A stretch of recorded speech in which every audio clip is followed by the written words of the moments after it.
आज की कहानी है नेहा की। नेहा को मेडिकल कॉलेज में दाखिला मिल गया था। वो और उसके घर के लोग फूले नहीं समा रहे थे। अच्छा रैंक पाने के लिए उसने 2 वर्षों से बहुत मेहनत की और बहुत इंतज़ार भी किया था। नेहा इसलिए भी खुश थी कि अब उसको स्कूल ड्रेस से छुटकारा मिल रहा था। वो मनचाहे कपड़े पहन सकती थी, मनचाहे कॉस्मेटिक्स इस्तेमाल कर सकती थी। स्कूल के दौरान बहुत पाबंदियां होते हैं, अब वो स्वतंत्र रहेगी। हॉस्टल में जाना उसके लिए बहुत पसंद की बात थी। निश्चित समय पर काउंसलिंग के बाद एडमिशन हो चुका था। अब बारी थी हॉस्टल के लिए रूममेट चुनने की। कुछ देर बाद वो भी मिल गई। सृष्टि नाम था उसका। हॉस्टल का पहला तल्ला फर्स्ट ईयर के लिए होता था। वहीं रूम नंबर 6 में उन दोनों ने अपना सामान जमा लिया। रूम की व्यवस्था ऐसी थी कि 2 अलग बेड के साथ एक एक अलमीरा, एक एक टेबल, एक एक कुर्सी और छोटे छोटे सामान रखने के लिए ड्रेसिंग टेबल भी थी। बाथरूम कॉमन था। कॉलेज के क्लासेस 2 दिन बाद शुरू होने वाले थे। दोनों के पेरेंट्स भी जा चुके थे। 2 अनजान लड़कियों को एक साथ रहना था। हमउम्र लड़कियां जल्दी मित्र बन जाती है। 2 दिनों तक दोनों ने इधर उधर घूम के पूरे कॉलेज और हॉस्टल का मुआयना कर लिया। कैंपस खूबसूरत था, हरियाली भी भरपूर थी। 2 दिनों बाद क्लासेस शुरू हो गई। हॉस्टल का खाना भी समय पर तैयार रहता था। कुल मिलाकर दोनों को अच्छा लग रहा था। अन्य कमरों में भी छात्र आ चुके थे। रैगिंग का सिलसिला थम चुका था। उस कॉलेज में रैगिंग का पैमाना थोड़ा कम ही था। एक बार रैगिंग के दौरान एक छात्र ने चुपके से वीडियो बना के वायरल कर दिया था। उस साल उन लड़कियों को सस्पेंड कर दिया गया था। तब से प्रशासन और स्वयं छात्राएं भी डरी हुई थी। रैगिंग जैसे भयावह स्थिति को लगाम लगा था। हॉस्टल में रात सोने से पहले नेहा अपने सारे सामान सुव्यवस्थित करके सोती थी। रात को कमरे से बाहर ना जाना पड़े इसलिए पानी की बोतल भी रख लेती थी। सृष्टि थोड़ी लापरवाह थी। उसका सामान इधर उधर बिखरा पड़ा रहता था, पर वो अपनी तरफ जैसे भी रहे नेहा को इससे कोई फर्क नहीं पड़ता था। अक्सर वो रात को पानी पीने नहीं उठती थी। एक रात उसकी नींद खुली और उसे प्यास लगी। उसने बोतल उठाया, पर बोतल में पानी नहीं था। बोतल खाली था। उसमें पानी की एक भी बूंद नहीं थी। नेहा को थोड़ा गुस्सा आया। सृष्टि भले ही सामान जैसे तैसे इधर उधर फैला के रखती हो, लेकिन पानी की बोतल उसे लेके रखनी चाहिए थी। उसका रखा हुआ पानी उसे नहीं पीना चाहिए। फिर उसने सोचा कि किसी को प्यास लगे तो उसे नहीं टोकना चाहिए। उसे प्यास लगी होगी तभी उसने पानी उठा लिया होगा। अब वो ध्यान देने लगी कि ऐसा अक्सर ही होने लगा था। पहले से ही हो रहा था, शायद क्योंकि वो पानी पिए या ना पिए बोतल हमेशा खाली रहती थी। एक रात नेहा कॉलेज के फंक्शन की वजह से थकी हुई थी तो पानी नहीं रख पाई। रात को उसे प्यास लगी, तब उसे याद आया, लेकिन रात को वो अपना कमरा नहीं खोलती। मन मार के फिर वो सो गई। सुबह जब उसकी नींद खुली तब वो बोतल नीचे जमीन पर गिरी हुई थी। उसे लगा कि खाली बोतल हवा के झोंके से गिर गई होगी। दूसरी सुबह तक हद ही किया सृष्टि ने। उसने नेहा की कंघी इस्तेमाल कर ली थी। कंघी में लगे बालों से नेहा को पता चल गया था। लिपस्टिक भी खुली हुई थी। सृष्टि कमरे में नहीं थी कि वो पूछ पाती। वो सवेरे ही कहीं चली गई थी। यदि आज वो कमरे में होती तो आज नेहा चुप नहीं रहने वाली थी। थोड़ी देर बाद सृष्टि घबराई हुई कमरे में आई और बोली, घर से फोन आया था नेहा, मम्मी सीरियस है, मुझे थोड़ी देर में निकलना होगा। अभी मैं वार्डन से यही पूछने गई थी। नेहा उससे कुछ ना पूछ पाई। सृष्टि ने बैग में थोड़े कपड़े डाले और निकल गई। उसके जाने के बाद नेहा ने सब कुछ सुव्यवस्थित कर लिया। उसके बाद क्लास के लिए निकल गई। शाम को आने पर अपनी दिनचर्या के मुताबिक उसने बोतल में पानी रखा, अपने कॉस्मेटिक्स ठीक ढंग से रखे, सजाकर अपनी पढ़ाई करने लगी। पढ़ते पढ़ते उसकी आंख लग गई और वो सो गई। आधी रात को उसकी नींद खुली तो कमरे की बत्ती बुझी हुई थी। मैंने तो बत्ती नहीं बुझाई, फिर कैसे, सोचते हुए वो स्विच बोर्ड की ओर बढ़ी। उसने बत्ती जलाई। पानी की बोतल खाली थी। ये देख नेहा को थोड़ा अजीब लगा। उसने इधर उधर देखा, शायद वो पानी रखना भूल गई होगी। यही सोच के वापस बेड पर आ गई। उसने बत्ती जली ही छोड़ दी। काफी देर तक उसे नींद नहीं आई। वो आंखें बंद करके पड़ी रही। अचानक बत्ती बुझ गई। नेहा को लगा कि बिजली चली गई होगी। वो नहीं उठी। कुछ देर बाद उसे नींद आ गई। सुबह उठने में उसे थोड़ी देर हो गई। घड़ी की ओर देखा तो ब्रेकफास्ट का समय हो चुका था। से थी वैसे ही कमरे को बंद करके ब्रेकफास्ट के लिए चली गई। वापस आकर क्लास के लिए तैयार भी होने लगी। उसने जल्दी से स्नान किया और ड्रेसिंग टेबल के पास पहुंची। उसके सारे कॉस्मेटिक्स बिखरे पड़े थे।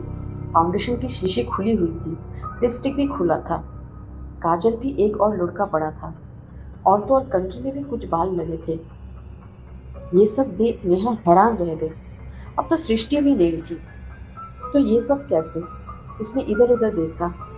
उसकी आंखें फटी की फटी रह गई जब उसने देखा कि सृष्टि के बिस्तर पर सिलवटें पड़ी हुई थी, जैसे अभी भी कोई बिस्तर से उठकर बाहर गया हो। नेहा का कलेजा धक धक करने लगा।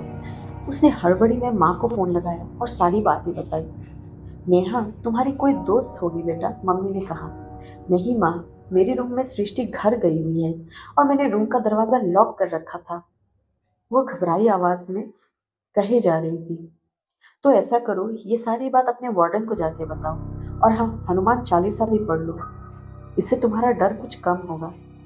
अच्छा माँ, फोन रखती हूँ, क्लास के लिए देर हो रही है। यह कहकर उसने मोबाइल बेड पर रखा और तैयार होकर निकल गई। जैसे ही वो दरवाजे तक पहुंची, अचानक दरवाजा बंद हो गया।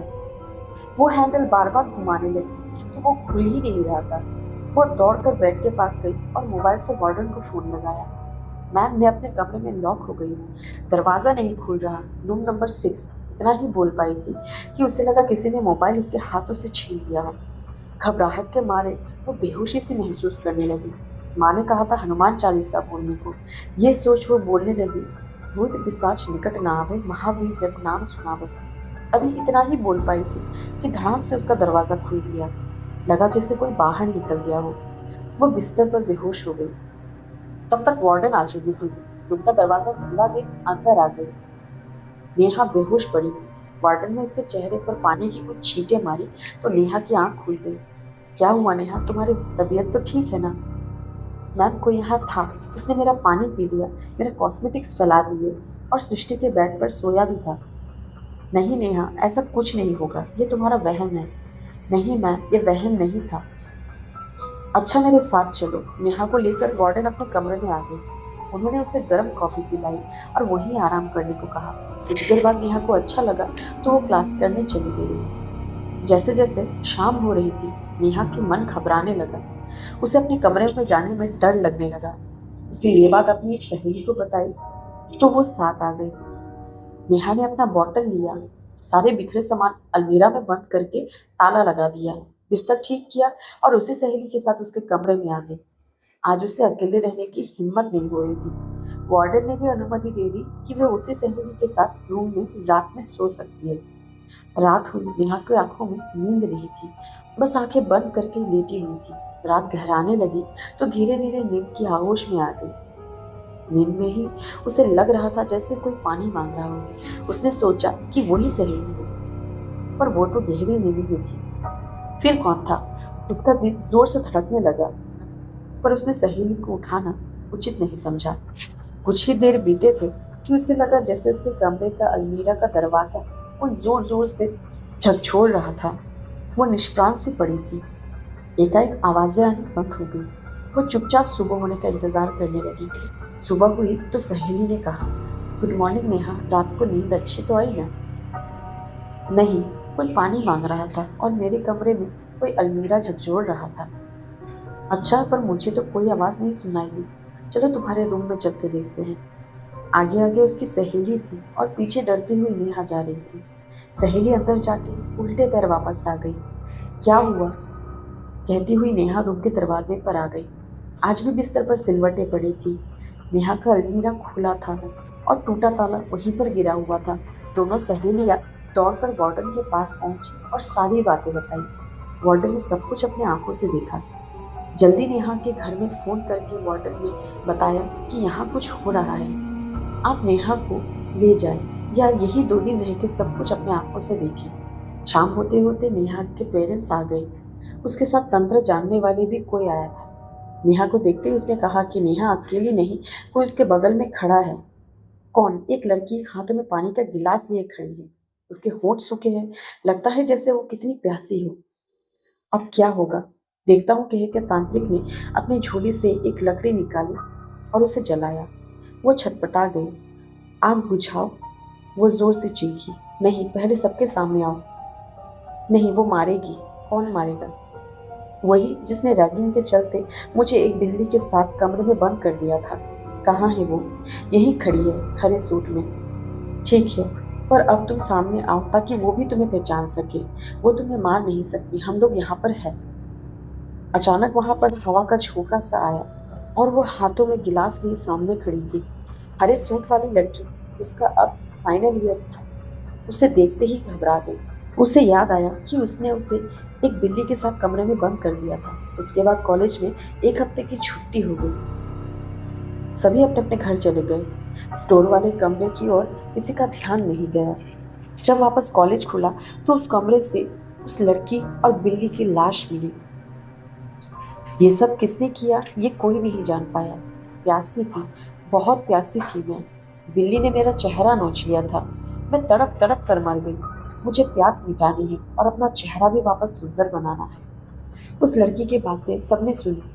हरे सूट वाली लड़की का अपराध सबके सामने आ चुका था। अब तुम्हें क्या चाहिए? कैसे जाओगी यहाँ से? उसने कहा, प्यास बुझाकर। कैसे? उसी लड़की के हाथों से मुझे पानी पीनी है और वही मेरा चेहरा संवारेगा। फिर चली जाऊंगी। उस सीनियर लड़की ने उसे अपने हाथों से पानी पिला दिया। वो गटागट पानी पी गई। अब चेहरा संवारने की बात हुई तो वो आगे बढ़ी। बिल्ली ने उसका चेहरा लहूलुहान किया हुआ था, जिसे देख वो चीख पड़ी। फिर भी उसने अपना दुपट्टे से उसका चेहरा पोंछा। उसका हरा दुपट्टा लाल हो चुका था। अब वो सिर झुकाकर हाथ जोड़कर उसके सामने खड़ी हो गई। मुझे माफ कर दो, मुझसे बहुत बड़ी गलती हो गई। चलो, माफ किया। ये कमरा नंबर 6 मेरा था, इसलिए मैं यहाँ पर रहती थी। पर अब मैंने तुम्हें माफ किया। अब जाती हूँ, मेरी प्यास बुझ गई। अब मैं नहीं आऊंगी। उसके बाद सबने हवा का झोंका महसूस किया। फिर वो वहां से गायब हो गई। रैगिंग का भयानक परिणाम सामने था, जो हॉस्टल के कमरे में दबी रह जाती। पर नहीं, अपराध कभी ना कभी सिर उठाकर सामने आ ही जाती है। कहानी अच्छी लगी हो तो चैनल को सब्सक्राइब करें।